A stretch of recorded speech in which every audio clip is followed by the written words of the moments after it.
Good morning, everyone. Thank you so much, Abdel. Okay, no problem. You can hear me now?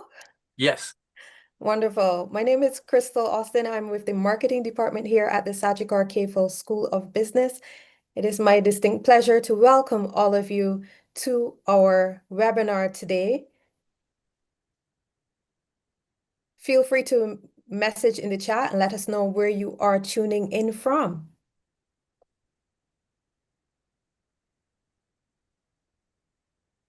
So today we're going to be having a discussion with one of our esteemed faculty, and we will get right into it.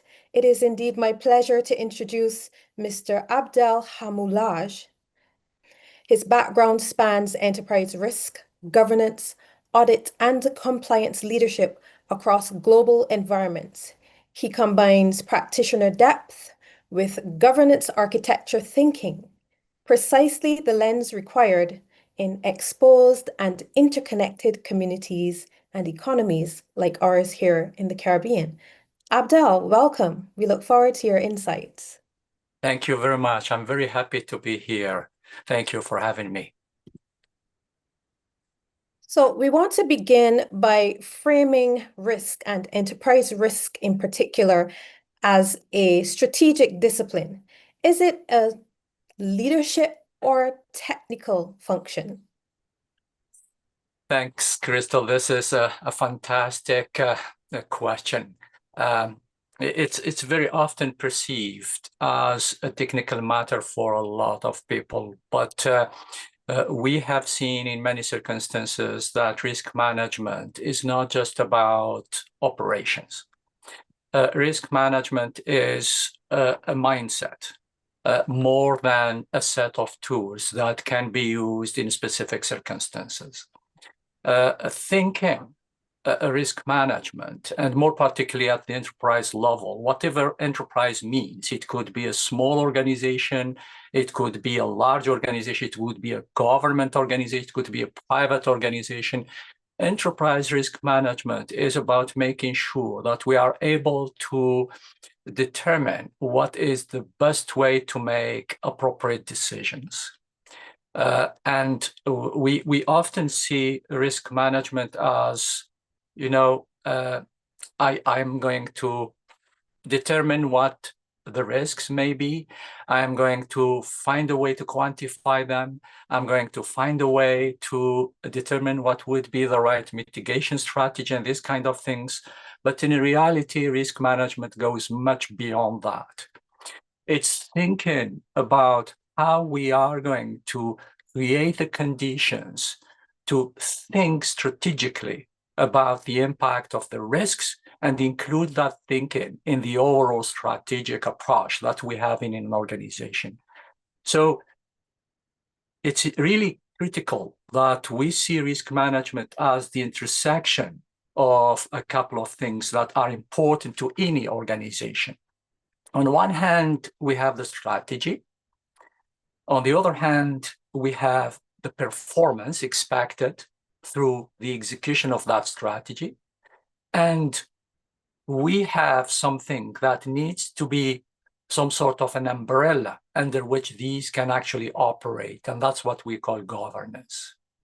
So these three elements are key to think risk management strategically and to have an alignment of whatever we implement in risk management about that. So that's why it's really a critical question, because it's an important strategic element of how we think our organizations and how we execute on our organizations. Of course, there are other aspects related to that. For example, what is the role of the board of directors? What is the role of management? What is the role of those who are at the operation level when it comes to risk? Is it a matter of board or governance, board of directors, or is it a matter of management? Is it sufficient that management cares about it, not the board? Or is it a board matter that they can delegate to management? We need to think about these elements and put them in context, right? Not all organizations are the same. not all organizations have the same mechanism when it comes to how the board acts, how the management team acts, and how these work together. So we need to understand that, more particularly when the organizations have some context that's specific to where they are, either geographically or where the domain in which they are, such as technical domain or industry domain, such as finance, for example, as well as the stakes in play, for example, exposure, reputation, and other things like that. And of course, the idea is how can we create the conditions, but also how we can put those conditions into something that's a solid framework. A solid framework because we need to think risk not just as a practice, but also as something that needs to be adopted, needs to be enabled, needs to be understood and adhered to. It's not a matter of one individual's responsibility. It's a matter of the organization's responsibility. So this is why it's really important to think about how the risks are shaping the decisions and how those decisions will have an impact on those organizations and how to make risk management an effective tool of that strategic thinking. Wonderful opening comments from you. Thank you so much. Thank I you. want to ask you about these frameworks that you mentioned. Have organizations traditionally implemented these frameworks as templates or as bespoke programming? And what would be your best advice, especially at the board level? Okay. I have seen both. First of all, in many industries, there are standards that can actually be used to determine what needs to be done. For example, I'm just going to use two examples of standards. One is the COSO ERM standard. ERM is for Enterprise Risk Management, and this is very, very tightly used, very tightly geared towards financial sector, but other organizations that have implemented it successfully as well. And we have the ISO 31000, which is another standard, an international standard, that's about risk management and how to implement that through an organization. So we can certainly start with these standards, and there are others, these are just examples, but the idea is to make sure that when we are adopting a standard, we know why we are doing it. And we also know how and to which extent we need to tailor it to the needs of our organization.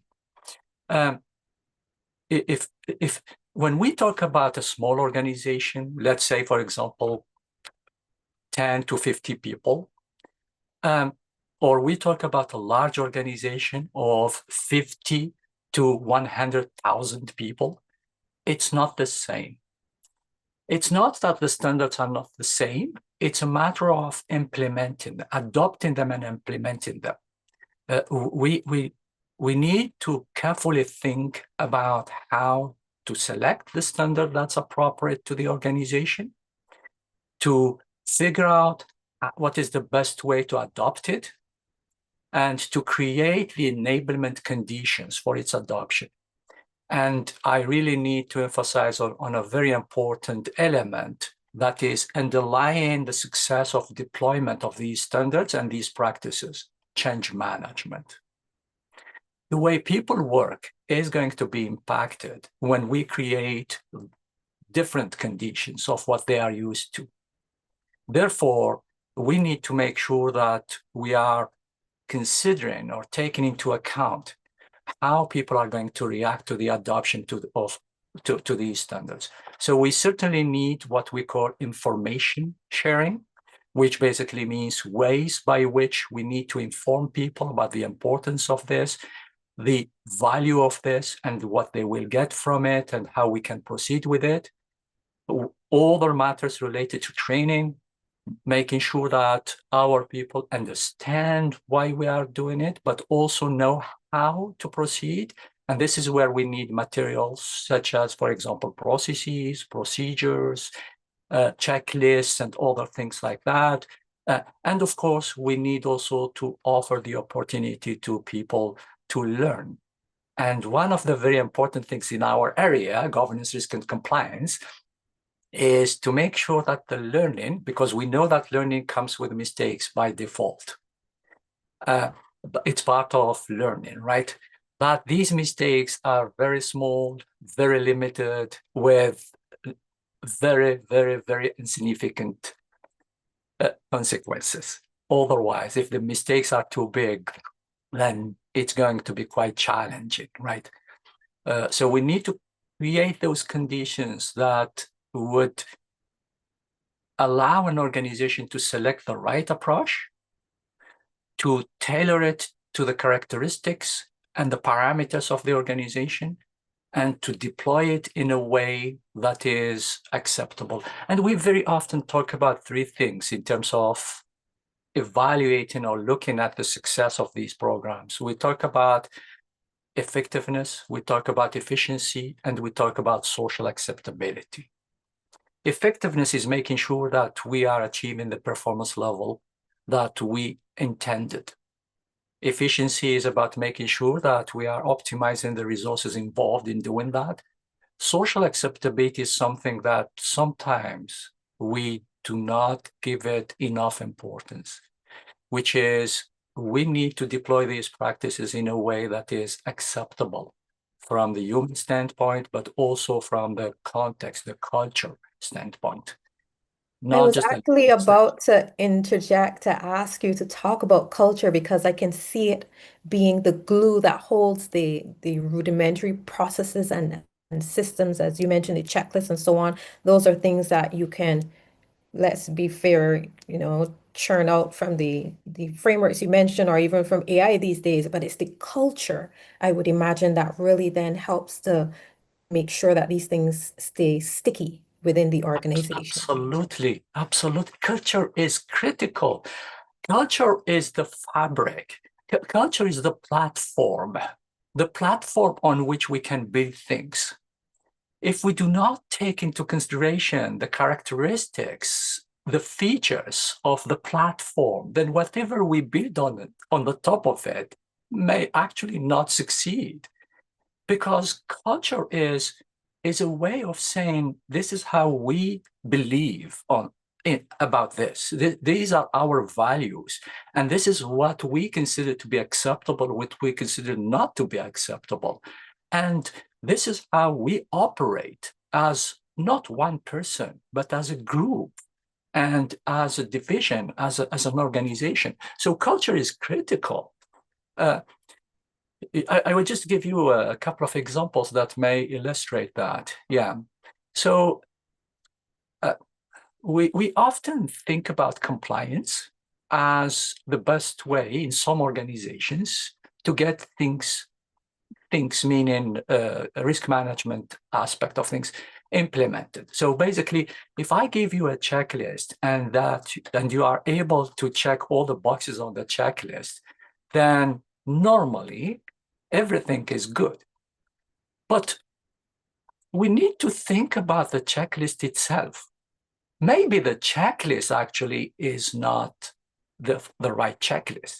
Maybe the checklist is missing something. So from the cultural standpoint, we may think that because we are compliant, we are good, but we may also think that it's not that compliance is a means to be good. Compliance is a means to make sure that we have a way to figure out the extent to which we are or we are not, as well as enhance that tool for calibration purposes. So culture is, if you allow this analogy, culture is the nice canvas on which we are going to paint something that's meaningful or that we like. If we don't have the right canvas, then we may actually not have the right drawing, the right art. You see what I mean? So it's certainly, and cultures are different. Culture and it's not different in the sense that one is better than the other. Absolutely not. They are different because there are historical reasons for that, but there are also contextual reasons for that, environment-based, industry-based, and we are talking about culture with a capital C, right? Organizational cultures. So they may include other types of things called, for example, subcultures. And when we say sub, it doesn't mean under. What it means is specialized. So, for example, the way by which we think compliance in finance may actually be different on the way by which we think compliance in IT, or we think compliance in life sciences. And that's just the way, it's related to the way people work, and people have developed that understanding of what is the right thing, what is the wrong thing, what's acceptable, what's not acceptable, what is that we value, what is that we don't value as much, and things like that. So, as it relates to leadership and discernment, for example, a chief risk officer navigating an atmosphere that is new, let's say the person has just joined an organization, what would you say would be the top two or three leadership discernment skills or capabilities that they need to walk in with to ensure that they can implement their risk strategy at the enterprise level effectively? Yeah, great question. So what I will do is I will talk about the let's say top three objectives, but I will also talk about what are the key characteristics in terms from the behavioral standpoint. Okay. So the first one is, where are we today? This is what I mean. What I mean is, do we know where we stand today? What is the extent to which we are doing the right things? What is the extent to which we have what it takes to manage the risks in our organization and meet the strategic objectives of our organization? Do we know?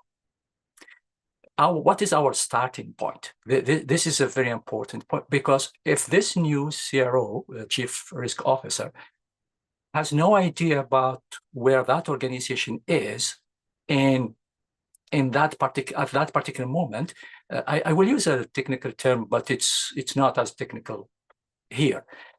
Where is that organization in its maturity model? From the maturity standpoint, where is it? Does that organization has all what it takes to proceed with risk management in a fantastic way, which probably means level 5 or something like that in the maturity level? Or is it starting, which basically means they are at level 1, maybe a little bit between 1 and 2, something like that, you see? So where are we? Where do we stand today? Where are we? Do we have the right practices? That includes auditing, self-assessment. It includes independent assessments and other things like that. Do we know where we are? The second thing, do we know where we should go? Meaning, what is that we should achieve? Can we translate strategic objectives to objectives for the team that's handling governance, risk, and compliance? Can we translate them, translate those strategic objectives? Can we figure out what is that we need to get to in terms of objectives? That's the final, if you want, the point B. So if the number 1 is point A, number 2 is point B. And the third one is, how can we get from A to B in a way that makes sense? Makes sense here means that we should be able to do it within the context in which we are, including our financial conditions, our human resource conditions, our competitive conditions, and other things like that. So these are the 3 things that I would think that a new CRO would start thinking about. Now, underlying that, there are a lot of things. One of them, for example, is, what is the visibility of risk management in the organization? Is it an operational matter or not? Or is it a technical matter? Is it a strategic matter? Does the board care or not? Does the top management team care about it or not? What is the extent to which we have the right resources for that? Our capacity? Can we meet our objectives or not? And all these things. So it's about thinking how to position the best strategy to achieve that trip or that journey from A to B. You see, of course, the CRO needs to have strategic judgment. And strategic judgment means that they need to understand enterprise risk management not just as a tool, but as a way of thinking, not just as a set of practices, but a specific set of objectives. And this new CRO needs also to be able to deal with things that are not technical. We often talk about enterprise risk management, but in general, governance, risk, and compliance as a technical social system. So there is a part that is technical, which is, for example, what are the technical measures that we need to put in our organization? But there are other aspects that are organizational, not technical. And this is where the social aspect of it. So understanding how to navigate politics in the organization, understanding how to be effective and efficient under specific circumstances that that organization has, and understanding how to understand the logic of decision making and make sure that that logic is applied consistently. And I see very often that logic a little bit misunderstood in the sense that it's critical to think about the decision making not just as making decisions fast, but making the right decisions under the right circumstances, thinking about the impact, not just the short-term one, but also the long-term one. And that impact has different ramifications. We can talk about that if you want. So let's ground our discussion now within the context of the Caribbean. Would you say, in your experience in interacting with the risk frameworks and the approaches being used in our region, that we are resilient by design or by assumption? Are we focused too much on frameworks? And is there an illusion of control? Very interesting question. I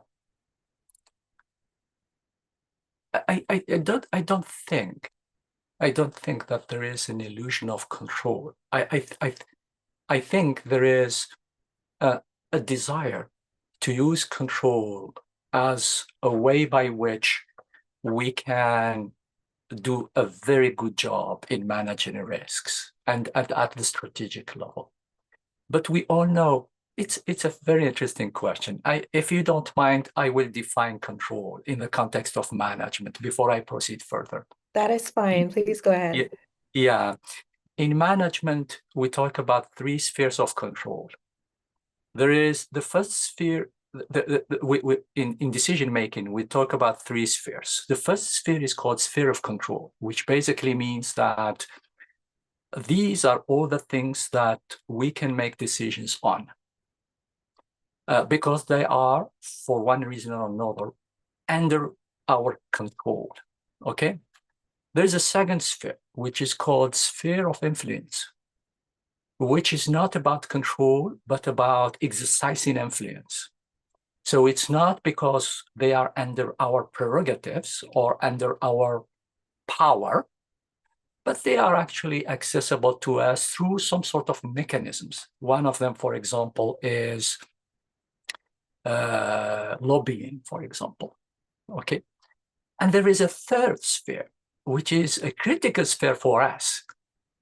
That sphere is called sphere of hope. So sphere of control, sphere of influence, sphere of hope.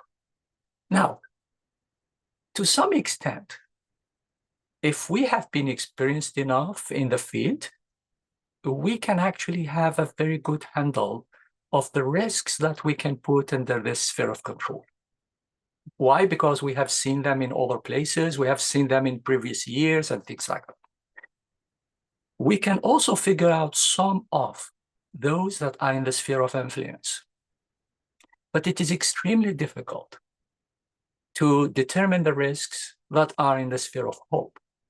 So, and these risks are the ones that, for example, we have never seen before, like pandemic, right? No one saw COVID-19 coming. I mean, until we saw it in the news, like for everyone. Yeah. So sphere of hope is this idea that there are certain things that are not under our control or our under influence. And we say sphere of hope because what we mean is, as a decision maker, you are going to say, I hope everything else will work out well. Because we don't know what those things are, and we have no idea what to do if in case they happen, right? So let me get back to your question, which is, in the context of the Caribbean institutions, is it an illusion of control? I would say no. It's just, and that is not specific to Caribbean institutions. I would say that it's trying to understand what is the best way to manage risks and to contribute to the strategic objectives of the organization. So if we are doing things right, meaning we look at it from the holistic standpoint, we design specific plans, we implement these plans in a way that is very consistent, and then we'll evaluate the performance and we adjust accordingly, then this is not an illusion of control. This is a good execution of a plan, etc.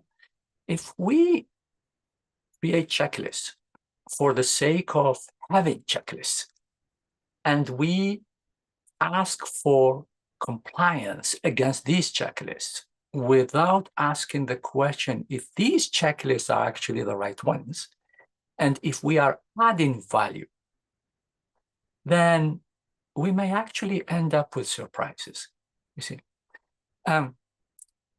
It's very fascinating to see the role that we have in our organizations. I'm talking about people in governance, risk, and compliance. We often say that organizations, their objective is value creation, is to create value. Whatever that institution, it's to create value. Value to its clients, value to its customers, value to its shareholders, etc. So this is what we call stakeholders, to create value. But an organization, whatever that organization is, whichever it is, an organization cannot sustain its strategic objectives or strategic execution if it's just focused on creating value. There is the other aspect that's very important, which is to protect the value. This is why we consider an organization as having a double mission. The first one is to create value, the second is to protect value, and they are both important. And how can we protect value? Is by making sure that we have the right frameworks, the right mechanisms, the right practices, the right policies that can actually sustain the best business conditions for that value creation to take place and to continue to grow in a sustainable way. I want to touch on the multiple concurrent issues that we are facing in the region. We are very climate exposed. There's also AI and the governance challenges as it relates to that. But before you answer that, I want you to tell me, and to all of us who are here, what role does reward and recognition play in ensuring that the governance systems and risk strategies are actually upheld within organizations? It's critical. It is critical. It is critical. It's you know, we as human beings, not just as professionals, we value what we consider to be important. And importance is defined from two perspectives. The first one is for the organization in which we operate, but also for our own specific objectives. This is why it's critical for any organizations, and that's what they do, to make sure that there is convergence between the organization's objectives and the employees' objectives.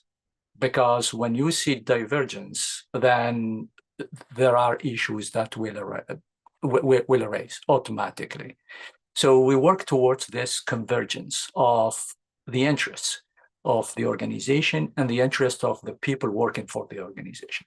Now, what that means is we need to think about that reward. We need to think about reward system. We need to think about a way by which we can clearly demonstrate that convergence and to satisfy that convergence. Now, there are two ways to think about the reward system. The first one is internal, the second one is external. The internal one is the one that's about making sure that the institution, in getting its objectives done or achieved, it's also helping the employees as well as the partners, as well as all those who are in its ecosystem, getting their objectives as well, meeting their objectives as well. So that's one thing. Okay. The second one is something that we see now often, and it's becoming an element of strategic thinking, which is what is the extent to which we are a good corporate citizen? And is that something that we can consider to be as a way to demonstrate and as well as achieve some reward, and which is not financially driven? So for example, what is the extent to which we have not a technical license to operate, not the one that we obtain when we open a business, not the one that we put on a wall because it has a number and it says that we are officially recognized as a corporation or an institution or something. I'm talking about the one that the community will give us. I'm talking about the one that the industry will give us, about the one that the government will give us. So there is a dynamic there that's important, which is we contribute to achieve objectives that are much beyond the ones that are related to us. And that gives us the reward, the external reward. And this is where we can go and talk about important things as well, not just performance. One of them, for example, is reputation. Reputation is a very important asset, but it's not an asset that we can buy. We cannot go to a specific store and get 2 kilograms of reputation. Reputation is something that we need to earn. And in order to earn reputation, we need to make sure that we are worth it. And worth it, it's not just saying self-proclaimed type of thing. We need to do it with hard work and clear vision and being inclusive and caring about community, caring about stakeholders, etc. And when we get that reputation, or we get a confirmation of that reputation, that is a reward as well. And that reward is critical. But that is the external side of things, right? I feel like we could spend the rest of the presentation just speaking on that, but we must move on. I Sure. want to talk about the governance challenges that are facing organizations with respect to the two emerging areas I mentioned for us in the region. Climate is now a balance sheet risk. It's not just something for the sustainability department, it's a board level issue. We also have AI, which is taking over the organizations as it relates to how information is generated and projects are managed, but certainly there are governance implications. And I want to ask you, Abdel, what are some of the innovative approaches you're seeing being taken in this risk field that you're an expert in as it relates to both climate and AI? Okay, great question. Let me start with AI first. Okay, okay. AI is now we may consider AI to be now mainstream in the sense that it's in the logic of any organization to say, me too, I would like one system like that. Me too, I would like to be AI driven. Me too, I would like to have an AI system that would support this process, that process, that part. It's normal. That is normal. Okay. There are challenges in adopting AI, different challenges. So I will break down these challenges just for the sake of discussion and to remain within the time we have. I will break down that into 3 categories. Okay. The first type of challenges is related to the business perspective. So some organizations may not have a good understanding of what it means to adopt AI from the implementation standpoint. So AI requires an investment. Just to make sure things are clear, we are not talking, when I say AI, I do not mean having a subscription for ChatGPT. It's not what I mean, all right? What I mean is having an AI-enabled system that would support a specific business process that's critical to your business. That's what I mean. It's not have a conversational tool and having a subscription for $25 per month. It's not what I mean.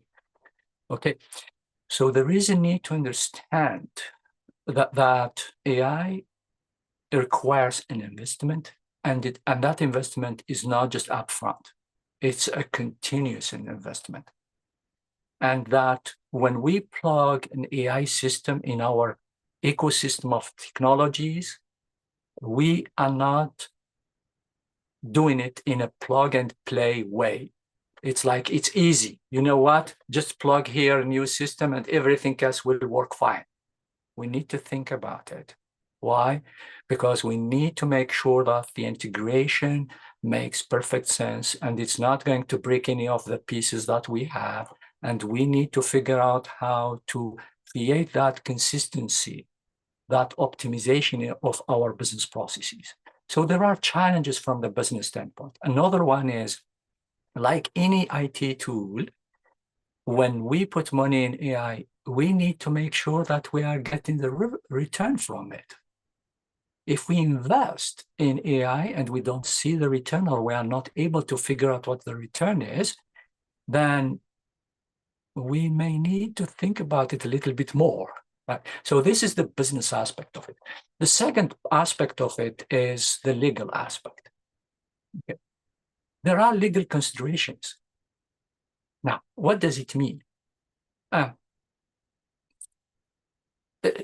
AI tools can support your business processes, but what is the extent to which there is delegation of authority, for example?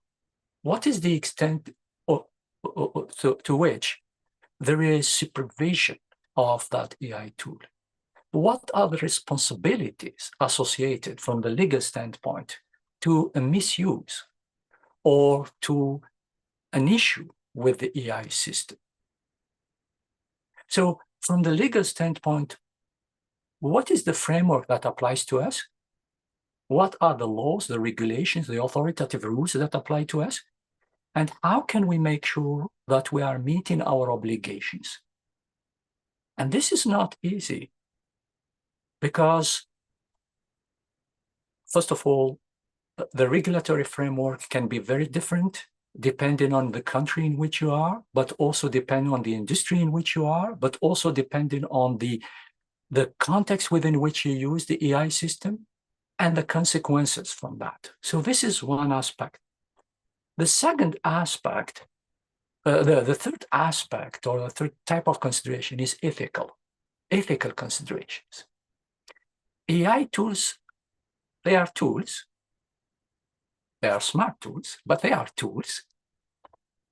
But we know that they can make mistakes. There is, if I may, I would like to make a very small, at 5,000 feet, difference between what we call traditional IT and what we call AI, traditional systems and AI. In traditional systems, ERP, for example, enterprise requirements planning or something like that, you can actually open that system, look at it, and you can figure out how it works. And you can say, you know what? It says here that if the decision is, if the amount is above 500, then I do this. If it's below $500, for example, I will do that. So if you open the system, you can understand how it works. When you take an AI system, you are not going to see the logic of the process that you are supporting in that box, because that system is learning how that logic should be on the basis of how you train the system, how you design the system, how you fine-tune the system, and things like that. So it's not easy. It's not easy that you understand what it does on the basis of how it is. Okay, so this is why, from the ethical standpoint, we need to make sure that we are not getting into situations where we are using tools, AI tools, that may actually be biased, for example, or that may actually sustain some sort of negative, or convey some sort of negative stereotypes or something like that. Of course, AI companies are working very hard to resolve these problems. But we need to make sure that we don't get into those situations. And that means that if you adopt a system, an AI system, you really need to think about how you are going to create the conditions that will give you some sort of high-level confidence that you will not get into those situations.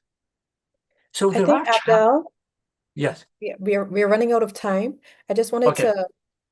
to envelope what you're saying about the AI to say that it sounds as though these systems and the technology where AI is concerned may be outpacing the governance approaches that we're taking as organizations, and that is something that we need to really pay closer attention to as risk leaders in our organizations. But I wanted you to touch on climate Okay. as well, Yeah. and then I will wrap up our discussion where we can talk about the capabilities that organizations need to ensure that their teams have across the board, not just the risk practitioners specifically, but all the other leaders within the organization and the extent to which they need to have that risk capability. But tell me about those innovations that you're seeing with respect to risk management and climate, because that certainly is frontal for us here in the Caribbean. Absolutely, absolutely. So first of all, the first starting point is accepting the reality. Accepting the reality means climate change is a reality, scientifically based. It's not an opinion. Therefore, things are going to happen. I mean, in some places they may be good, but in a lot of places they are not good. Okay, more particularly when I think about, as you stated clearly, which is in the Caribbean region, it's a challenge. Okay, now what does that mean? It means that we need to factor into our enterprise risk management activities and governance the thinking around how to handle those risks and what to put in place in terms of mitigation. Okay, so it's what we need to understand what is that we can do to mitigate those risks, and what are the strategies that we need to put forward. And generally speaking, the way we approach this is we create frameworks that, or we adopt existing standards, we create our own frameworks on the basis of that, and we include the climate change or the considerations as part, but not just as an accessory part, but as an essential part of our risk management strategy. And depending on the region, to figure out what is the appropriate mitigation strategy. So the frameworks that we have are the right ones, and we can implement them exactly the same as we have implemented in other for other matters, but we need to think more around how to handle the mitigation. And that's the most challenging part for climate change, how to handle mitigation. Meaning, how can we work on the impact of the risk? We cannot work a lot on the probability of the risk in this particular situation because it's not in our control. And it's, I would be very surprised if someone says it's in my influence sphere. This is climate change. How it's not in my sphere of influence. It's more in the sphere of hope, if you want. You see what I mean? But the idea is, what is that we can do, and how can we do it as soon as possible in a way that would have or give us the highest positive impact possible. Okay. So speed is a key factor in ensuring our efficiency and effectiveness then. Absolutely, absolutely. Speed in the execution, but also a very good and strategic thinking of the impact and the mitigation. So we're coming down to the end of this discussion, and I feel as though we don't have enough time. There's so much more that we need to ventilate, but as an educational institution, naturally, we would want to really ensure that we highlight the importance of this capability and developing it across organizations, not just in the silo of the CRO's department. Can you reflect on what, in your experience, have been the best practices as it relates to organizations, ensuring that their people are well trained up? We also want to encourage persons to put their questions in the chat as we draw closer to the end of the session so that we can move quickly from this part of the discussion into that segment. But in terms of the capability building, would you suggest that companies train teams, leaders as teams, so that perhaps the cadence within the organization is balanced across the board, that everyone is appraised at the same level? Or do you think that the one-off approach of approvals, where maybe the legal person, because they're closer in terms of the execution based on that industry, or maybe the finance team is where the BAU or the revenue is mostly driven, those persons should be the ones trained? What to you is the best approach for organizations as it relates to risk capability? Yeah, I think training is critical. I think training should also be clearly defined in terms of who are we targeting the training to, and what kind of training that group of people or that role will need to have. I think we should not confuse between strategic training or training for strategic leaders and training for operational leaders. I think we need to have different types of training geared towards different types of objectives.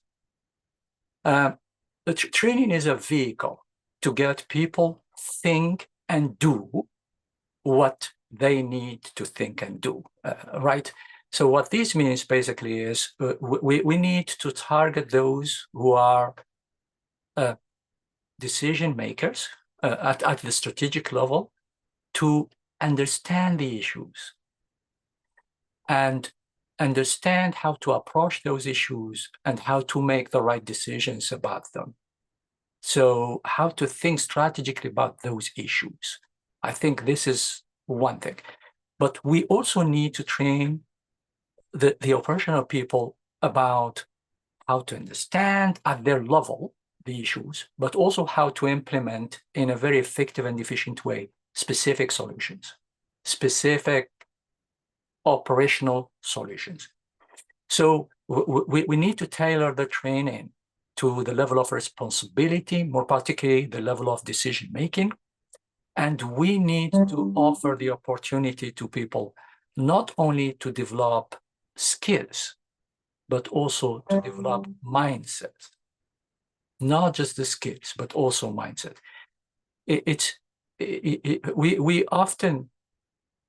We often think about doing as an important thing.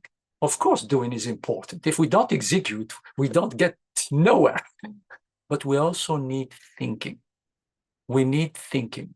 We need knowing what is exactly the right thing to do, not just doing it. You see what I mean? So this is why I think the most successful training programs, for example, like those that our university offers, are the ones that tailor these training programs to the different audiences, and that helps a lot. That helps a lot because we can offer everyone at their role what they need to know to understand the topic and to include that into their portfolio of means by which they can make decisions and proceed with the execution of those decisions.